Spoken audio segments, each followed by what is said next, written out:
이 예수 믿는 사람들이 갖는 특권이 여러 가지가 있습니다.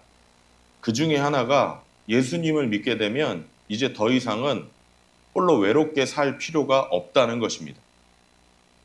이 세상을 혼자 외롭게 살아야 하는 사람의 삶은 참 비참할 때가 있어요. 인간은 내가 어려움에 빠졌을 때 의논 상대가 되어줄 사람, 나를 도와줄 사람이 누구나 다 필요합니다. 그런데 그럴 사람이 없어서 혼자 고민해야 되고 혼자 골치를 썩으면서 혼자 외롭게 살아야 되는 사람, 이렇게 살아야 되는 사람 참 불쌍합니다. 꼭 나쁜 일이 있을 때만 그런 건 아닌 것 같아요. 좋은 일이 생기면 얘기할 수 있는 사람, 같이 내 좋은 일이 있을 때 기뻐해 줄 수 있는 사람. 근데 좋은 일이 생겨도 얘기할 사람이 없고 내 좋은 일을 같이 기뻐해 줄 사람이 없다는 거, 이거 참 삶의 큰 비극 중에 하나입니다. 예수님을 믿는 사람에게는 어려울 때 도와주시고 힘들 때 하소연하면 들어주시고 기쁠 때 기쁨을 함께 나눠주시는 분이 항상 계십니다. 그분이 누구냐? 바로 성령님이십니다. 성령님. 이거 얼마나 큰 축복인지 모릅니다. 우리 예수님 믿는 사람 중에 성령님이라고 하면 오해하시는 분들이 있는데요. 성령님은 어떤 능력, 단순히 어떤 능력, 어떤 파워가 아니라 인격체이십니다. 따라서 해보겠습니다. 인격체. 인격체이시기 때문에 성령님은 생각하시고 느끼시고 원하시는 분이십니다. 이런 분이 우리와 함께 계시면서 우리를 도와주시고 우리 삶을 인도해 주시고 우리와 삶을 함께 나누어 주십니다. 오늘 본문에서 요한은 이 성령님을 보혜사다 이렇게 소개합니다. 16절 다 같이 읽겠습니다. 시작. 내가 아버지께 구하겠다. 그리하면 아버지께서 다른 보혜사를 너희에게 보내셔서 영원히 너희와 함께 계시게 하실 것이다. 아멘. 이 보혜사라는 말이 뭐냐면요. 보자는 보호한다 할 때 보자고요. 해자는 은혜 할 때 해자고 사자는 선생 사자입니다. 어떠세요? 이해가 한 번에 확 되십니까? 되세요? 저는 한자로 풀이하면 더 어렵더라고요. 더 어려운 것 같아요. 한자로 번역해 놓은 게. 차라리 신약 성경을 기록한 원어, 헬라어로 들어보면 이게 이해가 훨씬 더 잘 됩니다. 보혜사 헬라어의 원어 의미는 도움을 주기 위해서 부름받은 사람이라는 뜻입니다. 도움을 주기 위해서 부름받은 사람. 이 단어를 한글로 성경을 번역할 때 처음에 보혜사 이렇게 번역을 한 거예요. 그 당시에 헬라 문화에서 보혜사, 다시 말하면 도움을 주기 위해서 부름받은 사람이라고 부르는 몇 종류의 사람들이 있었습니다. 예를 들어서 어떤 사람이 재판에 걸리면 이 사람을 재판정에서 대신 변호해주는 변호사 역할을 해주는 사람을 보혜사라고 그 당시에 불렀습니다. 또 나에게 엄청난 어려움이 있어서 내가 도저히 이 엄청난 어려움을 어떻게 극복해 나가야 될지 모를 때 전문적으로 조언을 해주는 사람을 그 당시에 보혜사라고 불렀습니다. 그러니까 상담자를 뭐라고 부른 거예요? 보혜사라고 그 당시에 부른 거예요. 또 군인들이 사기가 떨어져서 전쟁을 해야 되는데 전쟁을 할 용기를 다 잃어버렸을 때 군인들에게 찾아와서 용기를 북돋아주고 격려하는 연설을 해주는 사람, 이 사람을 또 뭐라고 불렀냐면 보혜사라고 불렀습니다. 전쟁 나가기 직전에 영화 같은 데 보시면은 와가지고 연설하는 사람들이 있잖아요. 그 사람들이 그 당시에 보혜사였습니다. 그런데 예수님은 이 단어를 우리 성령님에게 쓰시면서 성령님을 보혜사다 이렇게 부르시고 계신 겁니다. 왜 그러느냐? 성령님의 역할이 바로 그거거든요. 성령님의 역할이 뭐냐? 우리를 변호해 주시고 우리 삶을 인도해 주시고 우리에게 충고해 주시고 또 우리를 위해서 싸워 주시고 우리가 용기를 잃어버렸을 때 격려해 주시는 게 바로 성령님의 역할이거든요. 이런 분이 나와 함께 계시다는 것을 깨닫고 그것을 늘 의식하고 살아간다면 우리 기쁨의 삶을 살아갈 수 있지 않겠습니까? 성령님을 의식하고 산다면 우리 외롭게 살 필요 없지 않겠습니까? 성령님이 나와 같이 계시다는 것을 깨달으면 우리가 절망의 상황에 빠지더라도 계속 그 깊은 절망의 골짜기로 빠질 필요는 없지 않겠습니까? 본문 말씀에서 예수님은 보혜사 성령님에 대해서 4가지 사실을 말씀하시는데요. 오늘은 이 성령님이 어떤 분이신지 함께 생각해 보도록 하겠습니다. 첫 번째, 성령님이 어떤 분이시냐? 17절에 보면 그분은 진리의 영이시다. 이렇게 말씀합니다. 성령님은 진리의 영이시다. 성령님은 진리의 영이시기 때문에 우리가 진리를 알기 위해서는 반드시 성령님의 도움이 필요합니다. 우리가 뭘 알기 위해서는? 진리를 알기 위해서는 성령님의 도움이 필요해요. 성령님의 도움이 없으면요, 인간이 진리를 알 것 같지만 정확히 잡히지 않는 애매함과 혼란 속에서 살 수밖에 없습니다. 아무리 똑똑해도 인간은 그렇게 살 수밖에 없어요. 그래서 성경을 읽으실 때요, 짤막하게라도 성령님, 저를 도와주세요. 제가 읽는 것이 이해되어서 진리를 깨달을 수 있도록 도와주세요. 이렇게 짧게라도 기도하는 것이 중요합니다. 왜냐? 성경이 진리의 말씀이지만 이 진리의 말씀을 깨닫게 하시는 것은 누가 하시는 거예요? 성령님이 하시는 거거든요. 둘째로 또 성령님이 어떤 분이시냐? 우리 안에 계신 분이다. 이렇게 말씀합니다. 우리 안에 계시는 분. 17절 후반부에 보면 그가 너희와 함께 계시고 또 너희 안에 계실 것이기 때문이다. 이렇게 기록되어 있습니다. 이게 무슨 말입니까? 성령님이 우리 안에 계시다는 게 무슨 뜻이에요? 우리가 성령님을 만나러 어디 다른 데 갈 필요가 있어요? 없어요? 없다는 것이죠. 우리가 성령님을 만나기 위해서 다른 장소에 갈 필요가 없다는 뜻입니다. 성령님의 도움을 청하려고 교회에 갈 필요가 지금 교회에 오신 분들한테 이런 얘기 하니까 이상하잖아요. 그죠? 성령님의 도움을 우리가 구하려고 교회당에 갈 필요가 있어요? 없어요? 없다는 거죠. 왜요? 성령님이 어디 계세요? 내 안에 계시거든요. 성령님이 내 안에 계시기 때문에 우리는 어떤 건물에 찾아갈 필요가 없다는 것입니다. 성령님은 우리와 같이 계시고 우리 안에 계시기 때문에 만약에 내가 도움이 필요하면 우리는 그냥 그 자리에서 무릎을 꿇고 도움을 청하면 되는 것입니다. 성령님은 저와 여러분 안에 계시는 분이십니다. 세 번째로 성령님은 또 어떤 분이신가? 우리와 영원히 함께 하시는 분이라고 말씀합니다. 우리와 영원히 함께 계시는 분이시다. 16절 후반부에 보면 영원히 너희와 함께 계시게 하실 것이다. 이렇게 기록되어 있습니다. 성령님은 우리와 영원히 함께 계시는 분이십니다. 어떤 분들이 이렇게 생각하세요. 성령님은 예수 믿는다고 하면 그 사람 마음 안에 들어오시고, 하지만 내가 뭔가 잘못하면 다시 나가시고, 내가 또 잘 살면 성령님이 다시 들어오시고, 이렇게 들락날락 하시는 분이시다. 맞습니까? 근데 이렇게 생각하시는 이유가 있어요. 왜 그러냐면 구약 성경에 보면 그렇게 돼 있거든요. 구약 시대에는 정말 그랬습니다. 사울이라는 왕이 있었는데요. 이 사람이 처음에 왕이 될 때는 하나님과의 관계가 아주 좋았습니다. 하나님은 사울을 좋아했고 사울도 하나님을 참 좋아했어요. 그래서 사울이 예언도 하고요, 굉장한 성령님의 은사를 많이 경험했습니다. 근데 나중에는 악령에 쓰여서 아주 고생을 합니다. 그걸 직접 목격한 다윗이요. 다윗이 성령의 지배를 받던 사울이 악령에 쓰인 걸 봤거든요. 그래서 자기를 죽이려고 창을 들고 쫓아오는 것도 경험했어요. 다윗이 그래서 이걸 보고 시를 쓰면서 이렇게 시를 씁니다. 하나님, 저에게서 성령님을 거두어 가지 마십시오. 이렇게 시를 썼어요.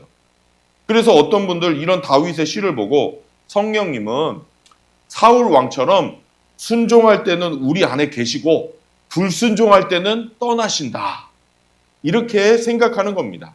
그런데요, 이런 생각은 제 생각에는 틀린 겁니다. 뭐하다고요? 틀리다고요. 다른 게 아니라 이런 생각은 틀려요. 왜냐하면 우리는 신약과 구약을 잘 구별해야 되기 때문입니다. 어떤 분들이 이렇게 생각하시는 것 같아요. 구약 시대에는 죄를 지으면 어떻게 했냐면요, 짐승을 잡아서 바쳤거든요.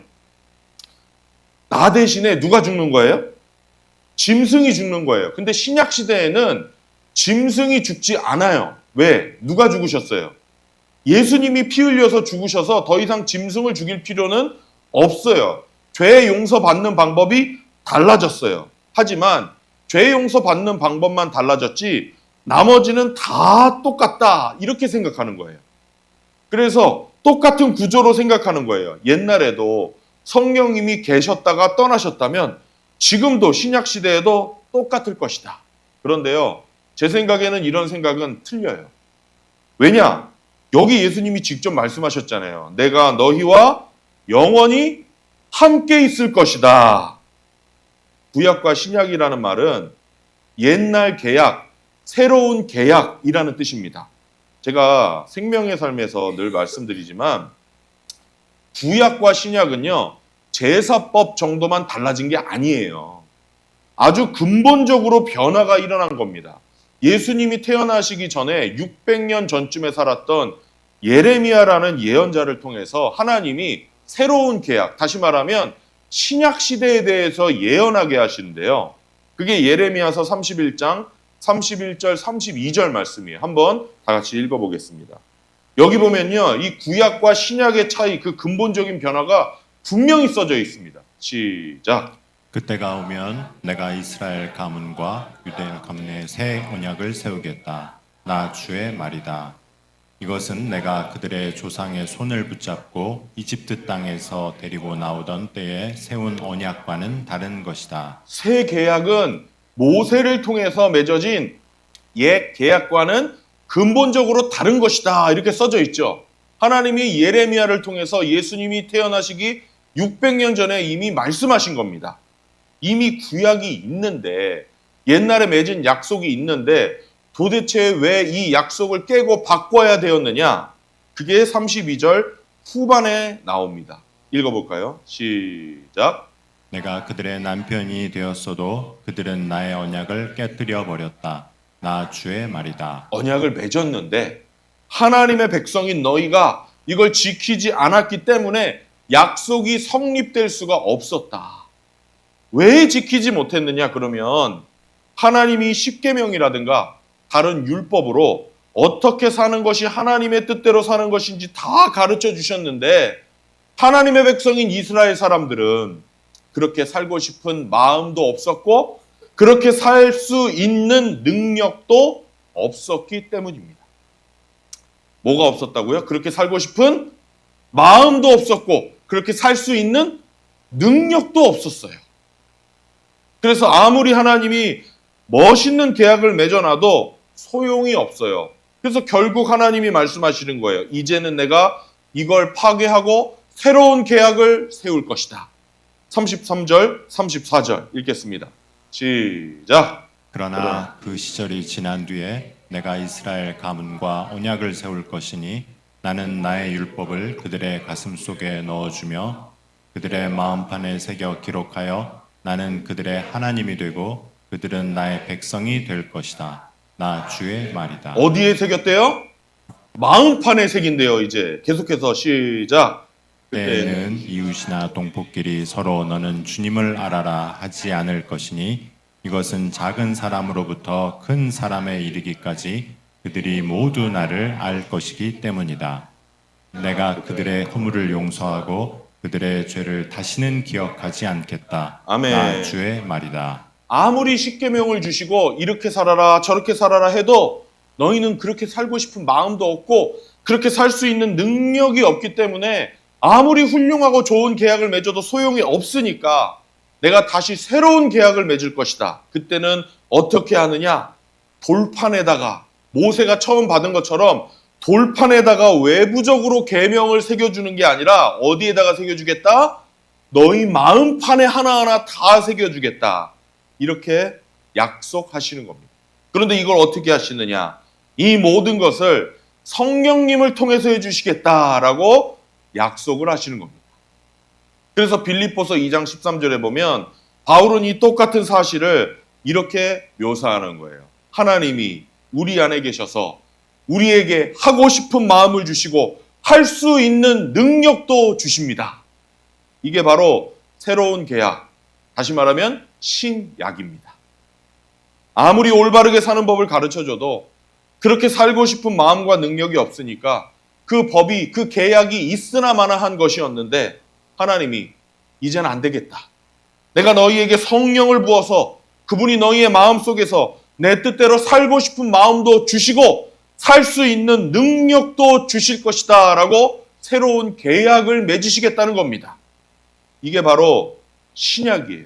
그래서 옛 계약 그리고 새 계약, 다시 말하면 구약 시대와 신약 시대의 가장 큰 차이가 뭐냐? 구약은 계명을 지켜야 되는 책임이 나에게 있지만, 누구에게 있지만?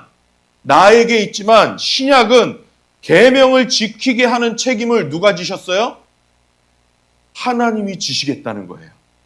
하나님이 내 마음속에 들어오셔서 책임을 끝까지 지시겠다는 겁니다. 이게 아주 구약과 신약의 근본적인 차이점입니다. 성령님이 책임자이시기 때문에 신약 시대에는 그분이 우리에게 오시면 우리를 떠나시면 됩니까? 안 됩니까? 떠나시면 끝나는 거예요, 우리는. 떠나시면은 돼요, 안 돼요? 신약 시대는 떠나실 수 없어요. 그래서 예수님이 이렇게 말씀하시는 거예요. 성령이 오시면 그분은 영원히 너희와 함께 계실 것이다.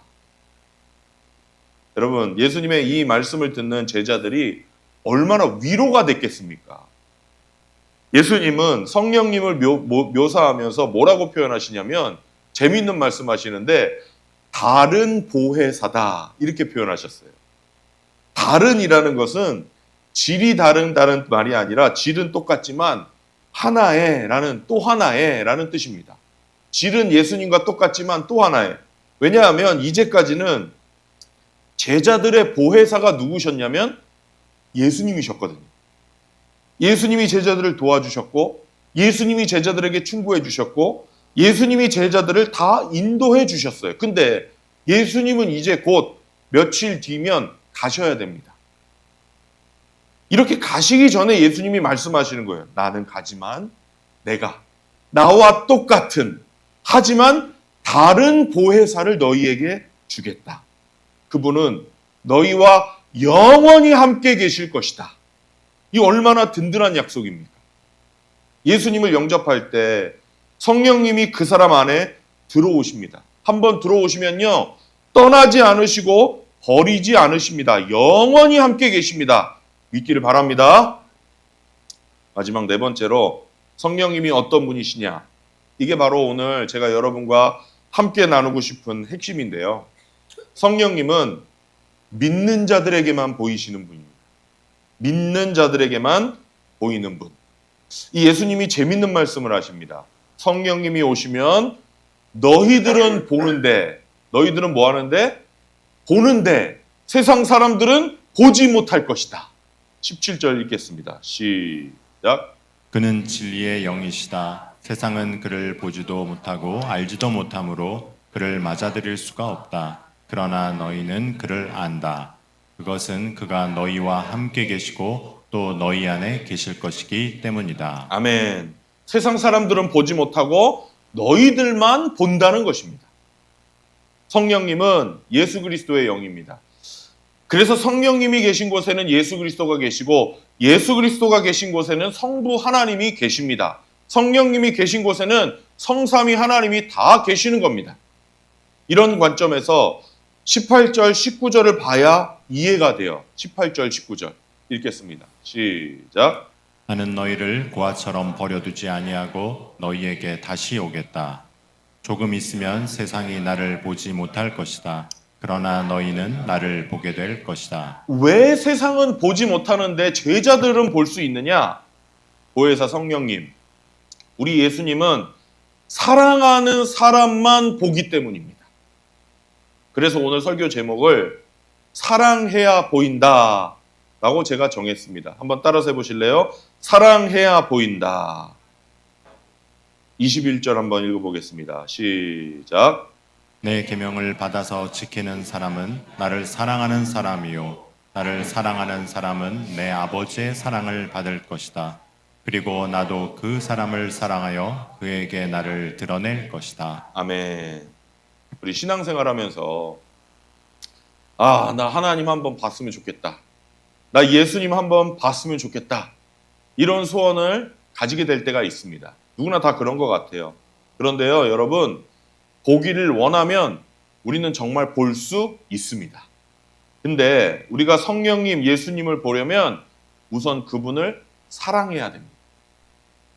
우리 주님은 사랑하는 사람에게만 보이기 때문입니다. 이런 얘기를 처음 들으면 좀 이상하게 들리실 거예요. 근데 성령님이나 예수님뿐만 아니라 세상의 많은 것들이 사랑해야 보인다는 사실을 아십니까? 제가 들은 재미있는 얘기가 있는데요. 미국에서 자기 고향을 떠나본 적이 없는 한 인디언이 고향을 일찍 떠난 자기 친구를 만나기 위해서 친구가 살고 있는 가장 큰 대도시인 뉴욕을 갔답니다. 얼마나 시끄러운지 저도 가봤는데 정말 너무너무 시끄러워요.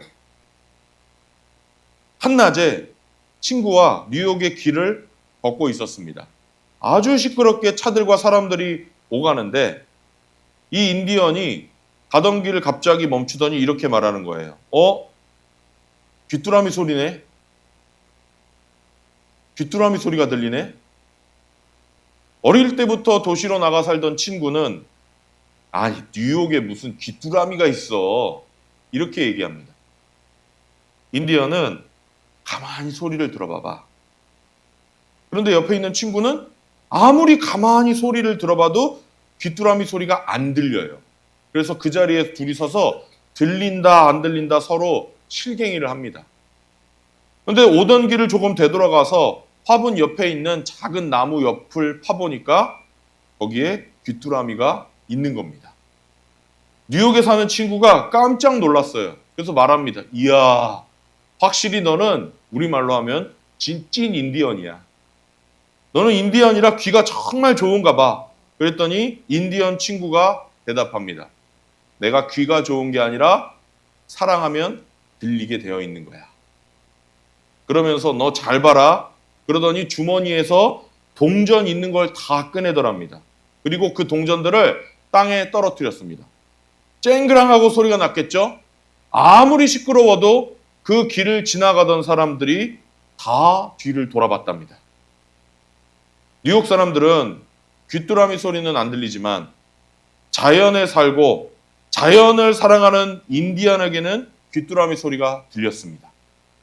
반대로 귀뚜라미 소리를 못 듣는 뉴욕 사람들은 자기가 사랑하는 돈 소리가 들리니까 시선이 다 거기로 쏠린 겁니다. 여러분은 귀뚜라미 소리가 들리십니까? 돈 소리가 들리십니까?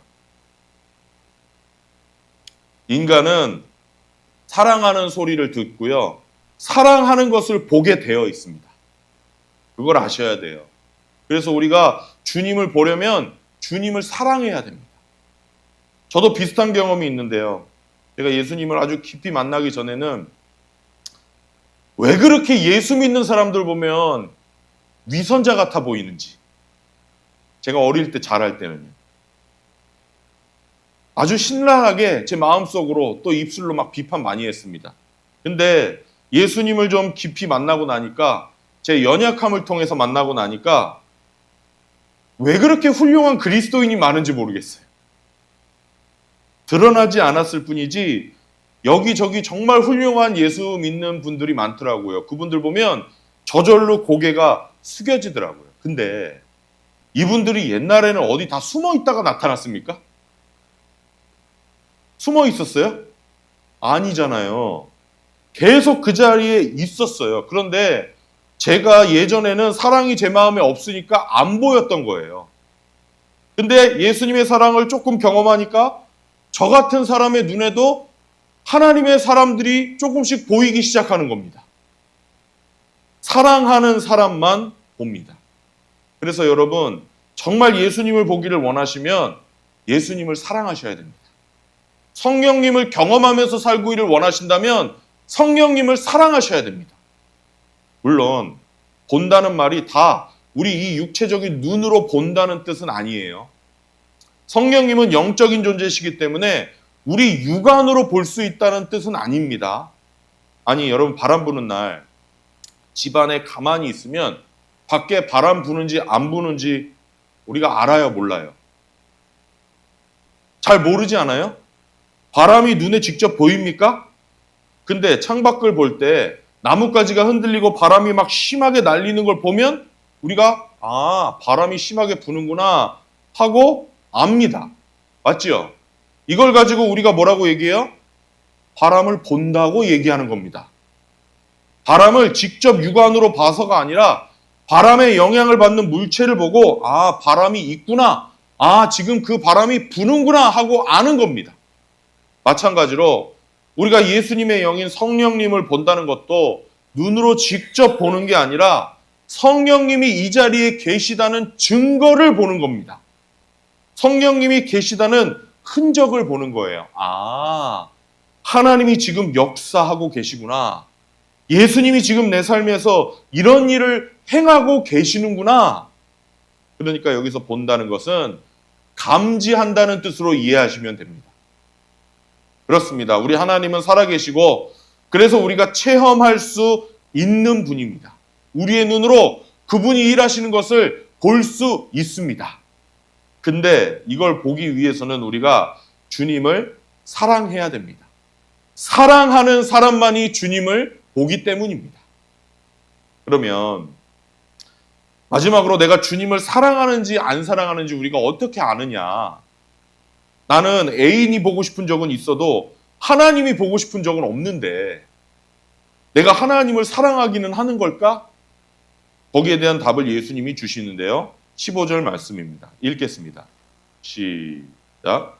너희가 나를 사랑하면 내 계명을 지킬 것이다. 이 말씀 굉장히 중요한 말씀이에요. 다시 읽겠습니다. 시작. 나를 사랑하면 내 계명을 지킬 것이다. 아멘. 또 21절에 보면 나중에 똑같은 말씀도 하세요. 내 계명을 받아서 지키는 사람은 나를 사랑하는 사람이다. 내가 하나님을 사랑하는지 안 사랑하는지 뭘 보고 하느냐? 가슴이 뜨끈뜨끈해지고 눈물이 닭똥 같은 눈물이 뚝뚝 떨어지는 거, 그게 하나님을 사랑하는 게 아닙니다. 내가 하나님을 사랑하는지 안 사랑하는지는 하나님의 계명을 지키는지 안 지키는지 이걸 보면 하나님을 사랑하는지 안 사랑하는지를 알 수 있습니다. 하나님을 사랑하는 사람은 하나님의 계명을 지키게 되어 있고 하나님의 계명을 지키는 것은 하나님을 사랑한다는 뜻입니다. 즉, 사랑하면 순종하게 되어 있고 순종하는 것이 사랑입니다. 어떤 분은 또 이렇게 생각하세요. 목사님, 그 참 이상한 말이네요. 왜 또 말을 그렇게 비비 꼬십니까? 사랑은 사랑이고 순종은 순종이지 어떻게 사랑이 순종이고 순종이 사랑입니까? 그런 분들에게 제가 이렇게 답을 드리고 싶어요. 사람은요, 사랑하면 순종하게 되어 있습니다. 순종이라고 하니까 좀 이상하게 들리시죠? 순종을 제가 좀 쉽게 표현해 볼까요? 순종은 남이 원하는 걸 내가 해주는 게 순종 아닙니까? 그죠? 남이 원하는 걸 내가 해준다. 어떤 분은 그 아내에게 새벽 1시에 김치볶음밥 해달라고 한다고 하더라고요. 근데 그때 일어나서 해주는 게 뭐예요? 사랑이고 순종이잖아요. 사랑하기 때문에 하는 거잖아요.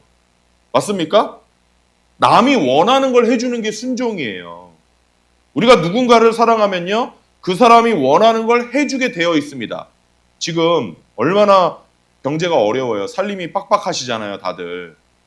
근데 근근히 내가 먹고 사는데 내가 사랑하는 자녀가 개학날 집에 와서 이야기합니다. 아빠, 엄마, 애들 운동화 다 똑같은 거 있는데 나도 그거 하나만 사주세요. 18만 9천 원입니다. 1, 2주는 먹고 살 수 있는 생활비예요. 알뜰장에서 장을 보면.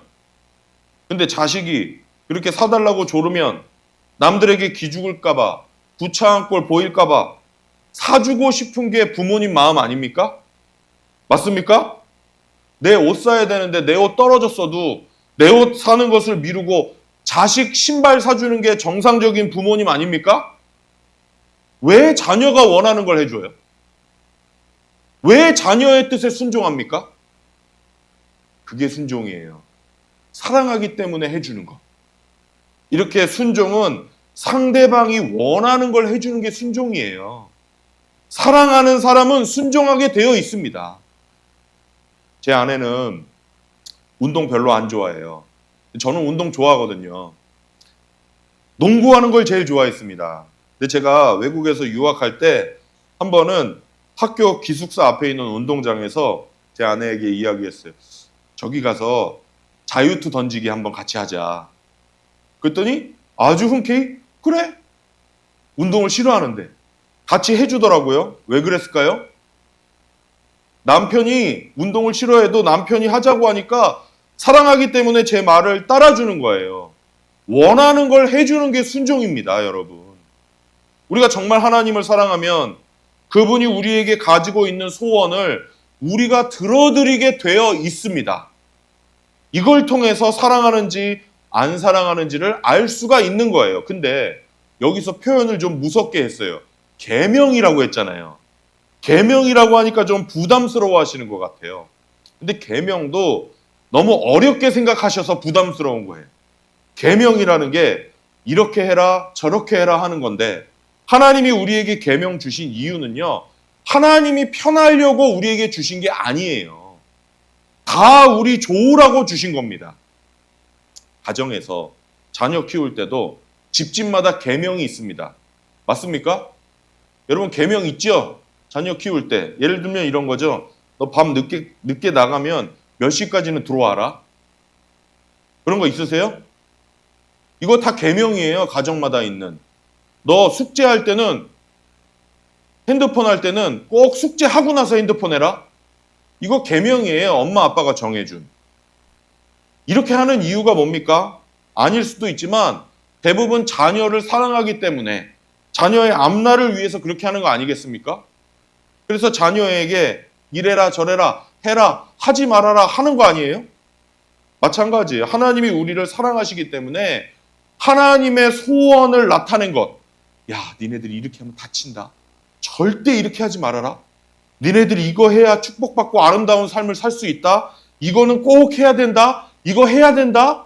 이게 계명이에요. 그래서 요한 1서에는 하나님의 계명은 어려운 게 아닙니다. 라고 써 있는 겁니다. 우리는 계명을 자꾸 종교적인 의무로 생각하니까 부담스러워하는 거예요.